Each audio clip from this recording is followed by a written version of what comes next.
Si atsika fa ny fahasoavan'Andriamanitra miaraka amintsika. Isika fa ny fahasoavan'Andriamanitra miaraka amintsika noho izoatsika sandrivaky sy asantsika miaraka aminy. Ny fianakaviana no taniketsa ipoiran'ny vocation. Déploie ton cœur et viens nous sauver. Délivre-nous de tout. Fa sisika tokoa fa ny fahasoavan'Andriamanitra miaraka amintsika. Sisika fa ny fahasoavan'Andriamanitra miaraka amintsika noho izoatsika sandrivaky sy asantsika miaraka aminy. Fa olo raika atokotran'isika ao aminy, fianakaviana iray ao aminy, sy misy hevitrevitra ny olo no mampizara indraindray, fa Andriamanitra i Jesoa lay mpiandrony tsara ran'olotra ny aina olo raika, ary ao amin'ny fiangonana ao amin'ny eglizy dia sambatra antsika mahasapa an'izay.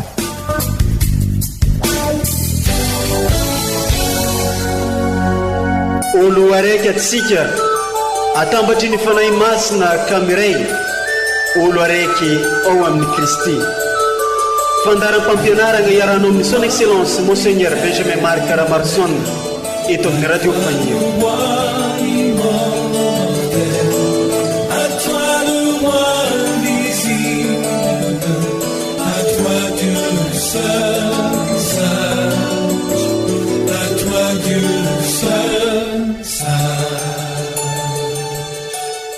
Ankafalena ankaravogna no analorana fiarabagna sy firairentsoa ho atsika jiaby izay mbola mitandregny sy magnaraka hatrany ity onjapeo radio Fanery Maria ity amin'izao fotoana zao, laizanaiza ny toerana misy atsika tsirairay avy. Mitono fitandregnesantsika i Kristy tenin'Andriamanitra mba ho sakafo mpagnaintsika, intsika mivelona ny finoana sy mijoro vavolombelogno eo amin'ny fiainana andavanandro. Rehefa avy nankalaza ny finoantsika tamin'ny alalan'ny fety liturjika maro samihafa atsika dia tonga amin'izao alahady fa 12 tsotra mandavantaogno tonga ha ity. Ny lohahevitra amin'ny eglizantsika ho dinina sy ienana amin'ity herinandro fa 12 tsotra mandavantaogno ity dia ny hoe ianareo no fanjakam-pisorona. Ndeha ho raisintsika i Kristy tenin'Andriamanitra amin'ny alalan'ireo vaky teny masina amin'ny eglizantsika amin'ity alahady tsotra fa 12 mandavantaona taona A2024 ity sy ny fampianaran'ny ray aman-drenitsika dia Monseigneur Archevêque Benjamin Marc Caramarson.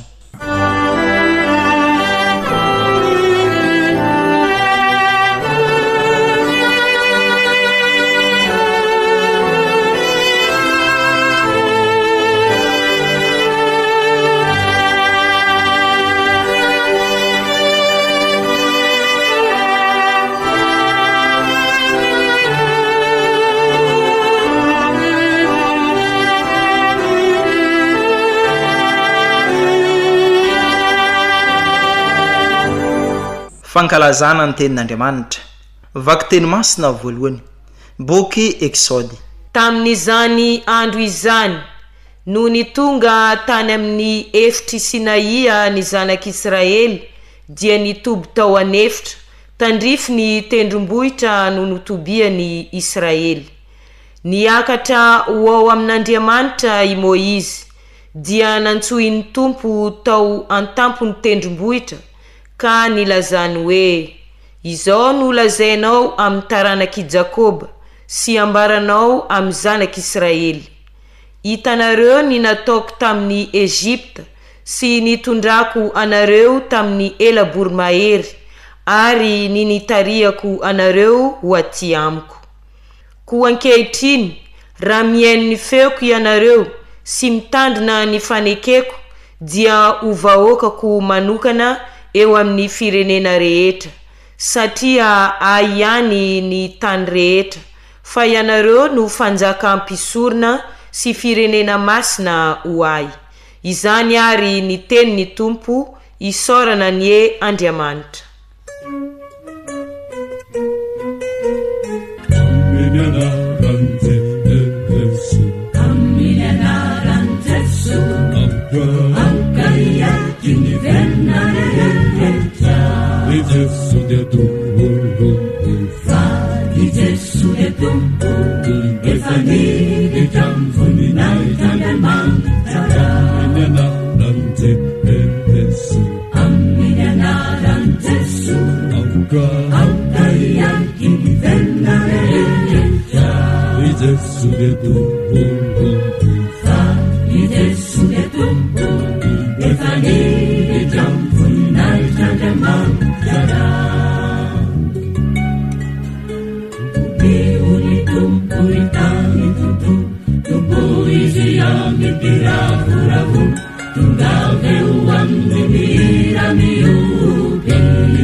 Vakitely masina faharoa taratasy ny masinda Paoly apôstôly ho an'ny kristianina tany Roma. Ry kristianina havana, fony mbola tsy nanan-kery isika dia maty tamin'ny fotoana voatendry Kristy mba hamonjy ny ratsy fanahy.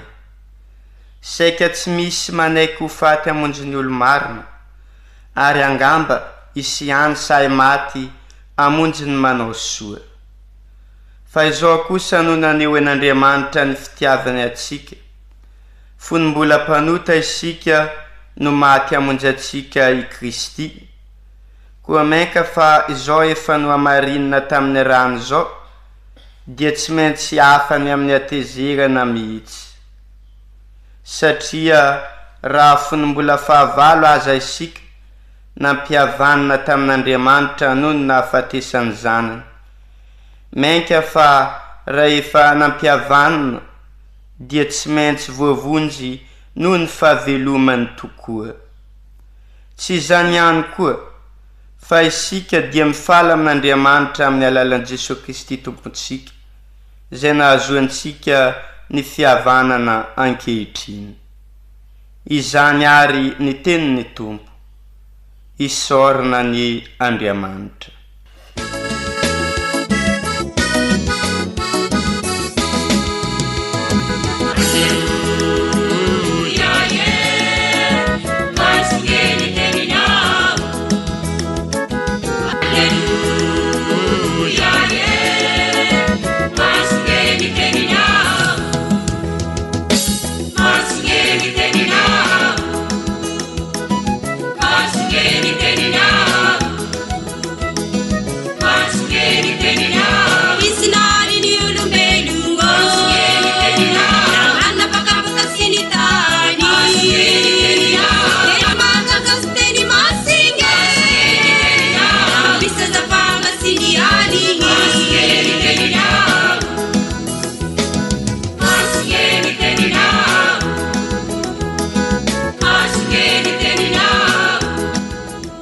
Ombantsika mianakavany ny Tompo, ho tanteraka tokoa ny eza ny evanjely masina ny soroatany masinda Matio voninahitra neo anao ry Tompo.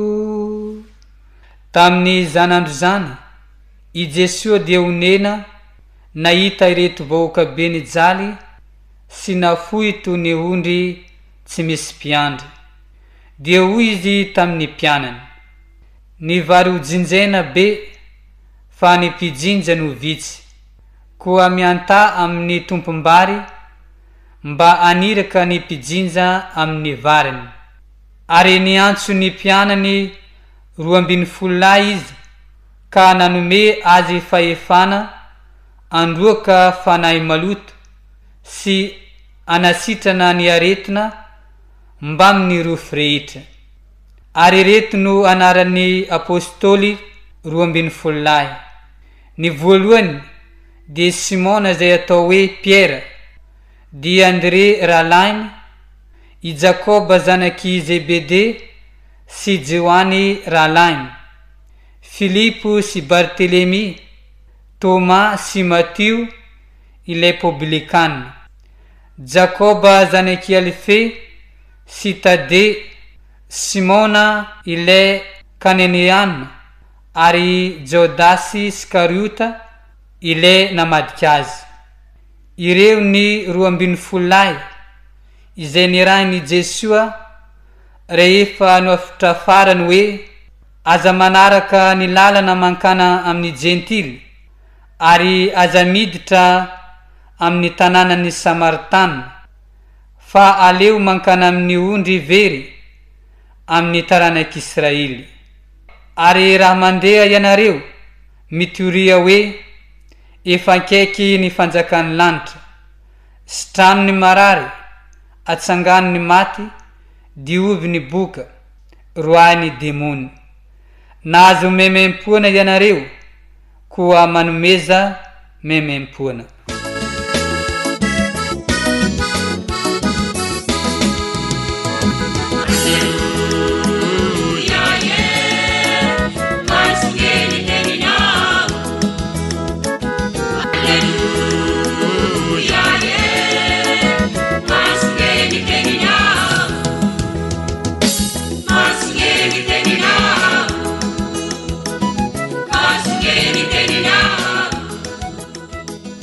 Izany ary ny teniny Tompo, diran'eo anao ry Kristy.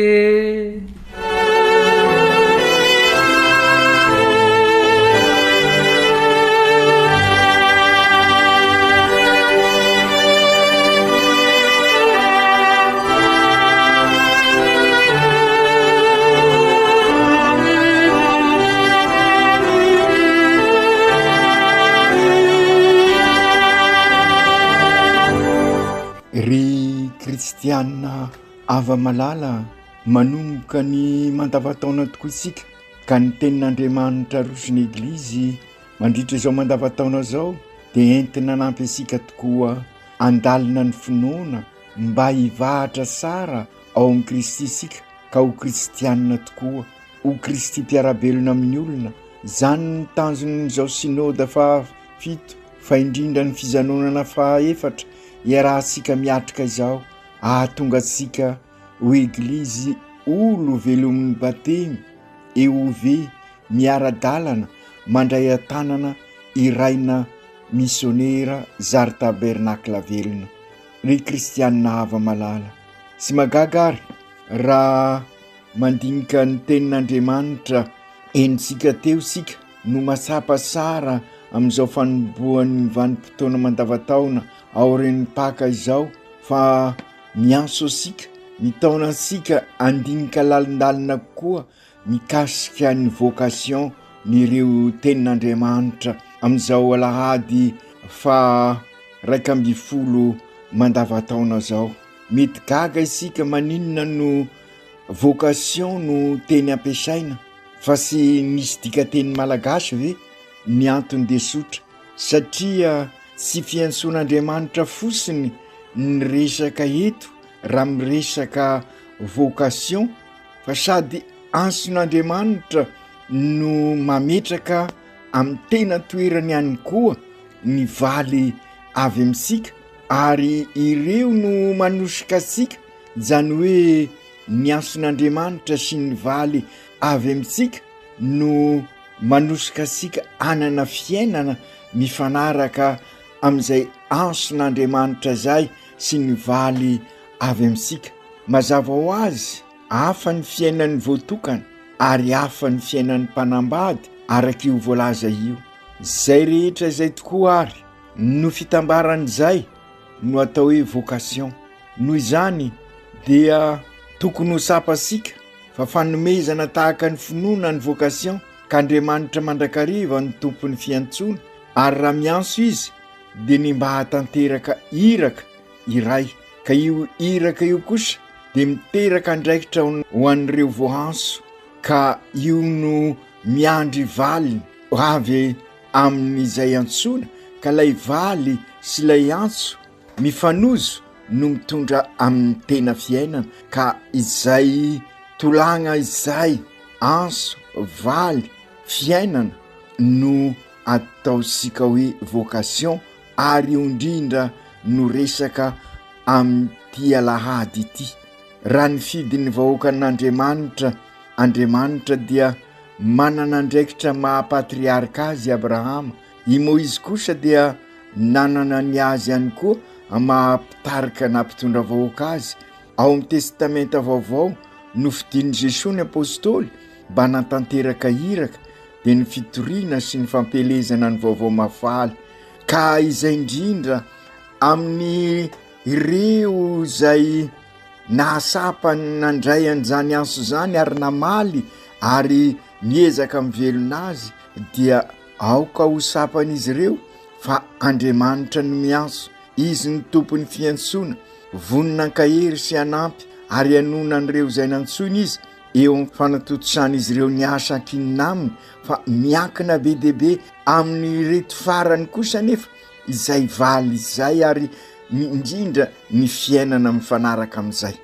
Ry kristianina havana, mety manontanytsika maninona moa no miresaka an'izany rehetra izany tsika amin'izao alahady sotra mandavataona zao. Maro ny azo lazaina fa zavatra anankiroa no tiako asongadina anentana ny fo mampanahy isika. Voalohany, isaky ny alahady dia tatoato vakina ny ban, izany hoe ny filazana mikasika ireo nangataka iroso ho diakra sy ho pretra ary eo ihany koa ireo miroso ho religiozy ary farany misy koa miroso amin'ny mariazy. Ka noho izany tsara ny mandinika n'izany rehetra izany ao anatin'izay tontolo ny vocation zay. Faharoa, miverina amin'ny mandavataona ny liturgie dia mampasiahy antsika fa ny fototry ny fiainana dia ny vocation araky ny lahatr'Andriamanitra. Ry kristianina havana, dia ary isika hiverina amin'ireo tenin'Andriamanitra arosiny eglizy amintsika amin'izao alahady faraika amin'ny folo mandavataona izao. Ao amin'ny vakiteny voalohany ny bokin'ny Exôdy 7:20 dia mampasiahy ny safidy manokana nataony Andriamanitra rehefa tonga tany anefitra ny vahoakan'i Israely izay zotra makany amin'ny fahafana tanteraka. Raha ny fidy sy ny anso ny vahoaka zody Andriamanitra dia lahatra efa nisoratany mialoha amin'izay olombelona izany. Voanso anatanteraka iraka sy mitovy amin'ireo firenen-kafa ny vahoaka Israely. Hitataratra amin'ny lafy zavatra roa mazava zany fomba nienany ity vahoaka voafidy ity izany. Sy izy ireo no nifidy an'Andriamanitra, mazava ho azy fa Andriamanitra nifidy azy ireo. Tany am-pendohana niakina tanteraka tamin'ny misterin'Andriamanitra zany fiantsoana zany. Taty aoriana tsy afa-nisaraka tamin'ny olombelona Israely fa voamainka aza nanome azy andraikitra eo anivon'olombelona rehetra. Raha eo amin'ny lafiny mahaolona dia nitatra ho an'olombelona rehetra io anso io rehefa tonga ny fotoana fa indrindra moa amin'izao andro andresasika ny fanahy masina izao. lazaina zany fa Andriamanitra irery no any tampony safidy sy mampisaraka ilay voafidy amin'ny hafa nefa izany sanatria ny satria ny vokany manome andraikitra azy nandray anso eo anatrihan'ny hafa. Ny fanatanterahana mihiraka omen'Andriamanitra no mandrafitra ny tantaran'i Israely izay azo ampitaina amin'ny lamba rovotra matetika ary zaraina sy misy farany. Asehon'Andriamanitra fa sy mba mivadika naoviana izy ary Israely kosa sy misahatra miovaova.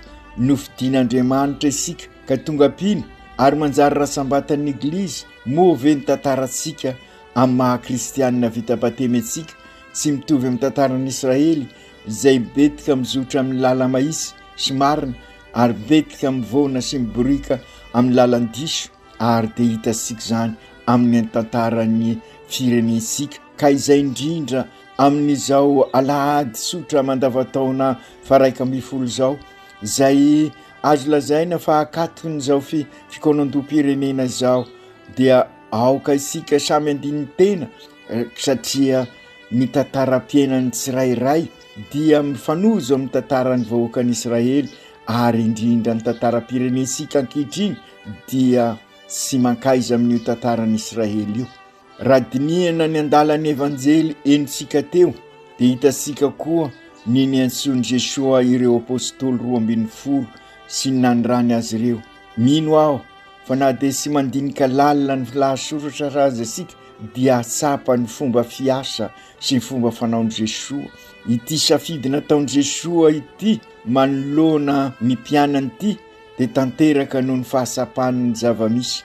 Raha nahita ity vahoaka marobe i Jesosy dia onena azy ireo izy satria nisaly sy nafoy toy ny ondry sy misy mpiandry. Ry kristianina havana, tahaka izany ny tantarantsika tsirairay, ny tantaran'ny firenena ka nianso io olona i Jesosy ary aoka ho sapatsika fa sy misy niafina tamin'i Jesosy ny zavamisy rehetra. Hitany sy sapany ny fahorian'ny olombelona, miaiai amantepitepy, ny fahakiviana, mizaka sy mibaba izany fahasairanana mianjady amintsika olombelona izany izy izay sy nanota nefa nanaiky fahotana noho ny fitiavany atsika sy mbola nahita an'ilay anitokana tena ilaina isika matetika ka izay no mahatonga asika very fanahy mbola velona. Ka izay indrindra aoka ahasapatena isika amaly an'i Jesosy ka izy afaka mameno ny banga ao amintsika ao. Noho ny fahitany izay tena ilaina maika dia nitodika izy nanao tony bavaka be ny vokatra fa nipizinjany visy. Ka asehon'i Jesosy amin'izany ny vahaolana voalohany sy mainsy miasa, sy mainsy manao zavatra mba anovana ny toedra raha misy. Aizany mety ahitana vahaolana amin'izany, inavy ny fitaovana tokony ampiasaina, izavy no ansoina mba natanteraka izany asa zany. Zany rehetra izany sy ny zavatra maro hafa nodiniantsika eo anivon'ny synody ka nirahanantsika. Azo lazaina fa tena vocationtsika vita patony ny miahy izao tontolo izao mba ho isy fivelaran'ny maholona manontolo sy ny olon-drehetra ary zay no tanjony izao fikonan-doam-pirenena izao ary zay no mahatonga milaza fa tena mifanozo amin'ny zavamisy tokoa ny tenin'Andriamanitra. Indeto ary misy tolo-kevitra mba anoizasika ny firotsahana, mba aezasika mamaly fa mianso asika Andriamanitra. Voalohany amin'izany araka ny afatra dia voalohany ary fototra dia ny vavaka. Ambaran'i Jesosy miantahary amin'ny tompom-bokatra mba niraka mpizinja amin'ny variny izy.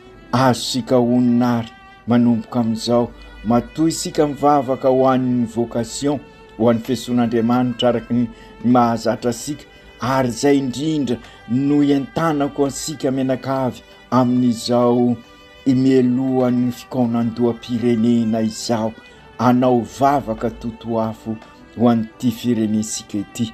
Faharoa, araka ny voalaza asika ny vocation de science avy amin'Andriamanitra ihany fa mitaky valy avy amintsika izay miseho amin'ny fahavononana sy ny fandraisana andraikitra amin'ny firotsahana ka tonga sika ho Kristy mpiarabelona amintsika. Dia izay ihany koa no miandry antsika tsiraikiraiky amin'izao fotoanan-doha-pirenena izao, ary izay ihany koa no miandry an'ireo izay enosika ny famakina ny anaran'izy ireo tamin'ny isaky ny alahady. Ny tenin'Andriamanitra mananatra sika fa rehefa tozo fasairanana iray isika dia oka sy andeha any akafa hitady vahaolana, fa isika ihany no tsy maintsy vonona amaha vahaolana voalohany indrindra amin'ny zava-mitranga rehetra ao amin'Andriamanitra mazava ho azy. Marina tokoa fa manampy isika mandrakariva ny vavaka, manampy isika sy mahatonga isika andinika ifandray sy ombina amin'Andriamanitra ary hitady ao aminy ny fanampiana ilay isika mba hioarana ny fahasairanana mitranga. Ny vavaka no mahatonga isika ahatakatra ny fiavian'ny hevitra tsara ao amintsika sy ny fahafahantsika miasa araka ny sitrapon'Andriamanitra. Mahery tokoa noho izany ny vavaka. Ry kristianina havana, tsy maintsy elansika ary ny fakapanahy izay mitarika ansika anilika amin'ny hafa ny fahadisoasika sy ny andraikitra tokony ho nataosika mba hanamaivansika ny tenantsika. Tokoa manko dia matetika isika manilika amin'ny hafa. Raha ny marina nefa dia tsy maintsy mandiny teny isika ary tsy maintsy fantasika fa sy misaraka amin'ny vocation ny fahafoizana sy ny fanompoana mitondra amin'ny firosahana. Ka mivelona an'izay tokoa ve isika, mivelona ny fahafoizana sy ny fanompoana ve isika, satria io no kritera ahafantarana ny vocation. Tsy maintsy masapa-tena ho tompona andraikitra tokoa isika, na eo anivony ny anso ho an'ny tsirairay, na eo anivony izao anso iombonana amin'ny fanavozana ny firenensika izao, ary ny anso iombonana ho asika eto amin'ny diosesy amin'izao synôda izao. Ny safidin'Andriamanitra tamin'ireo mpaminany sy ny apôstôly dia mampiseho ny fitiavan'Andriamanitra avoavonjy ny olona rehetra, fa ireo voafidiny rehetra dia manana didy asa ary ampafantatra ny hafa fa tompon'andraikitra koa izy ireo. Ry kristianina havana, amin'ny fanatanterahana io asa goavana io, ireo io iraka io, ireo voafidin'Andriamanitra dia mitondra ny maha olombelona azy, ny fahalemeny sy ny fahosany mba ny fahotana. Fantatra Andriamanitra izany rehetra izany, kanefa ilain'Andriamanitra ny fiaraha-miasa. Mianso izy fa miandry valiny isika, ka io valiny io ny fiaraha-miasa amin'Andriamanitra, ary amin'ny alalan'io no ampafantatra amin'ny olona rehetra fa misy izy ary velona mba hamonjy ny olona rehetra amin'ny alalan'izay ny antsoiny. Ka io fiaraha-miasa io no tsy maintsy ilaina, ka ny fiaraha-miasa manambara fa tsy maintsy mivelona ny marina ianao, tsy maintsy mivelona ny fitiavana ianao, tsy maintsy mahafoy ianao, tsy maintsy vonona anompo anao. Ary sy zany ve ny lazain'ny masinday Paoly amin'ny vaky teny faharoa, raha manambara izy fa ao anatin'ny fahalemensika no amafisin'Andriamanitra ny hery avy aminy. Izany hoe tokony ary tsy maintsy atoky azy tanteraka isika rehefa manatanteraka ny asan'Andriamanitra, izany hoe rehefa manohy ny asan'ny Kristy izay nankininy amintsika. Momba ny alehiben'ny adidin'ny kristianina eo amin'ny fiarahamonina manoloana ny zava-misy ankehitriny, izany hoe manoloana ireo olana ara-piarahamonina sy ara-politika izay mikity ny firenena, dia aoka ahay mamaky ny sitrapon'Andriamanitra, manoloana ireo fahasairanana rehetra, mivonona manadiady ny zava-misy, satria sady miaina no mifototra eto isika, ary voalazan'ny Kristy rahateo fa isika no fanasin'ny tany sy fahazavan'izao tontolo izao ao amin'io tenin'Andriamanitra vakisika io.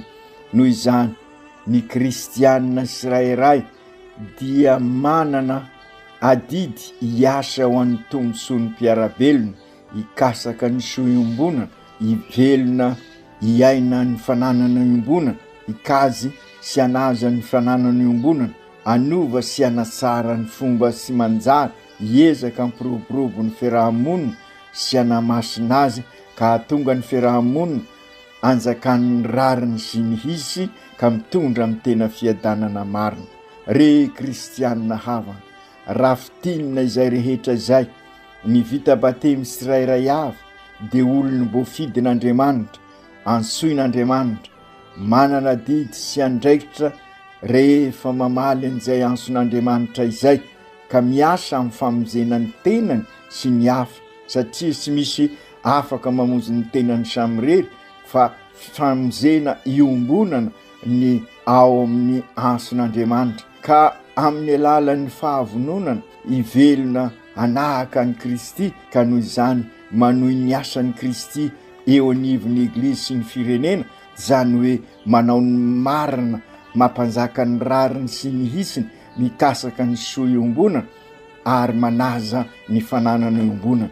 Io ny anverimberin'ny afatry ny eveka sy ny vomeriny justice EP. Io ny politika marina hoy ny Papa François ao amin'ny encyclique Fratelli Tutti, politika manasoa ny hafa sy mikasaka mandrakariva ny soa iombonana ary manaza ny fananana iombonana. Ao amin'ny vakiteny faharoa araka ny voalaza sika teo, soritiny Masinday Paoly mazava tsara ny fitiavan'Andriamanitra ny olombelona, na dia tsinotsinony eo anatreny azy isika.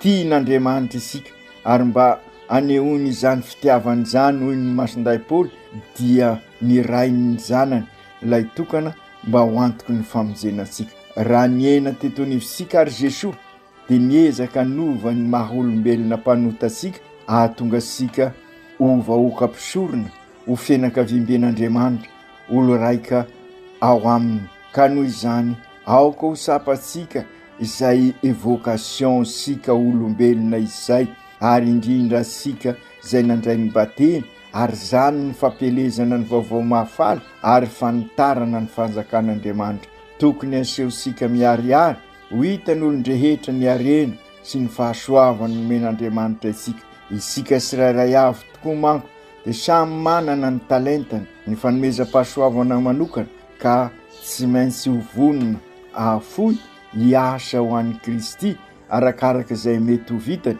Io no lazaitsika matetika mamaly ny anson'Andriamanitra ka mivelona ny vocation araky ny nandaharan'Andriamanitra atsika.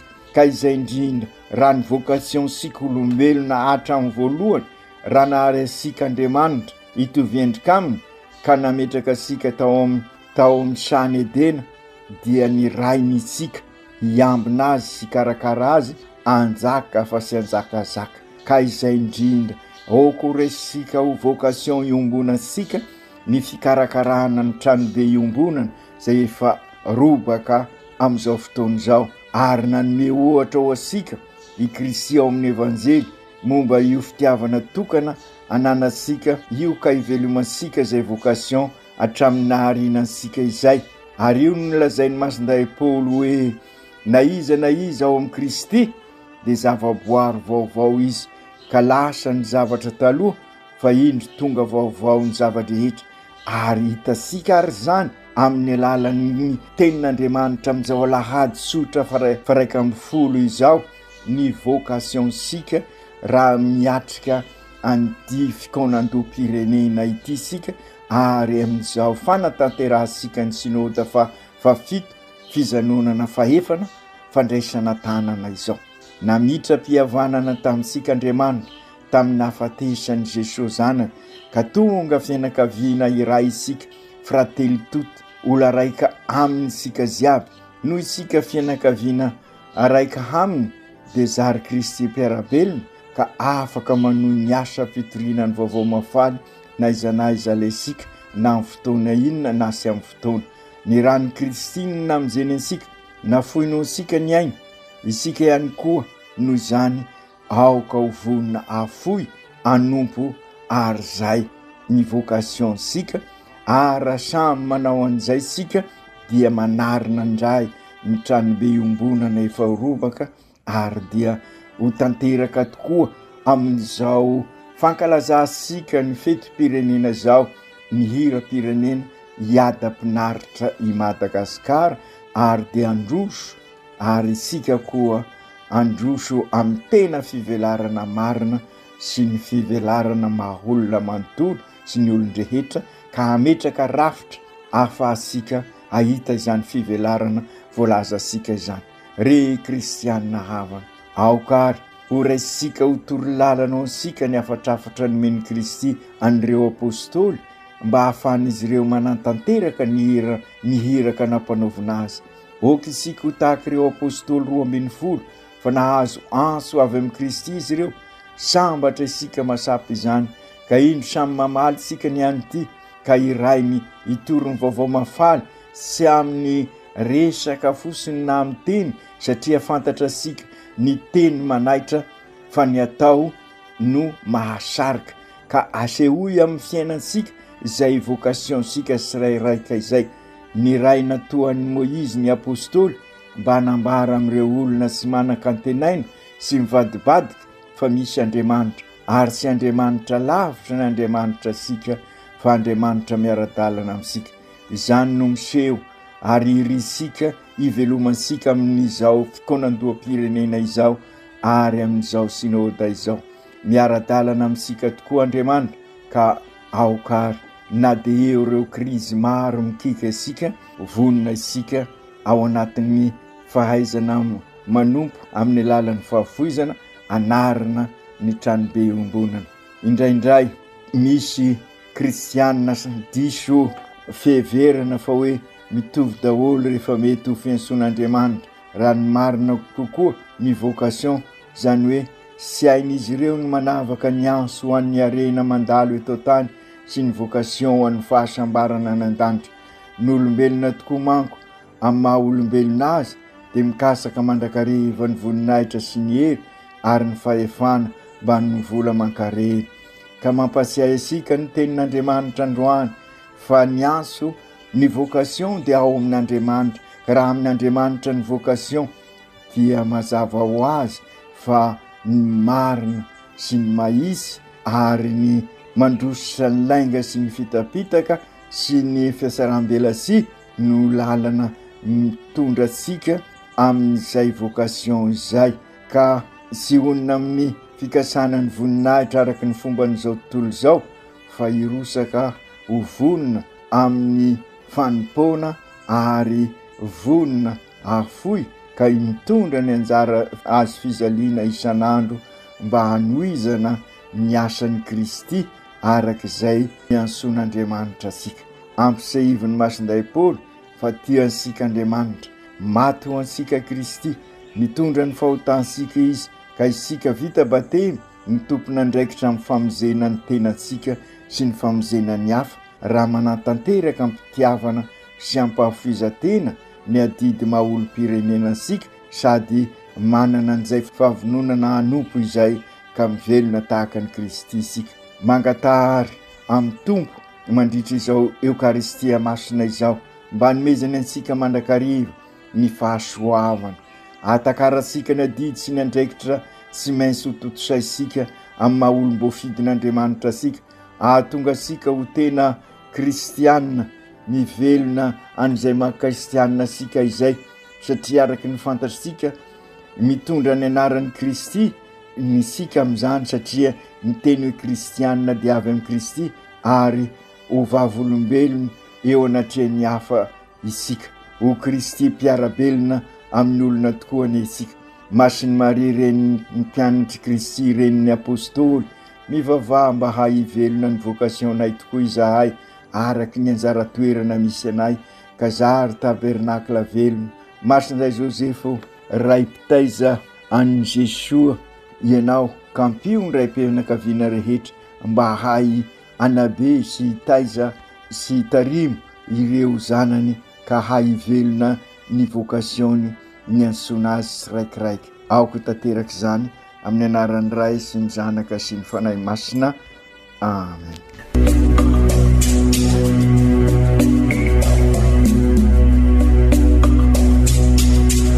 Tsy atsika fa ny fahasoavan'Andriamanitra miaraka amintsika. Isika fa ny fahasoavan'Andriamanitra faniteya miaraka mitsika noho izy sandrivaky sy asantsika miaraka aminy. Ny fianakaviana no taniketsa ipoiran'ny vocation. Déploie ton cœur et viens nous sauver. Délivre-nous de nous, délivre-nous de tout. Fa sisika tokoa fa ny fahasoavan'Andriamanitra miaraka amintsika. Sisika fa ny fahasoavan'Andriamanitra miaraka amintsika noho izoantsika sandrivaky sy asantsika miaraka aminy. Fa olo raika tokoatranisika ao aminy fianakaviana iray ao aminy sy misy hevitrevitra ny olo no mampizara indraindray fa Andriamanitra i Jesoa lay mpiandrony tsara ranolotra ny aina olo raika ary ao amin'ny fiangonana ao amin'ny eglizy dia sambatra tsika mahasapan'izay.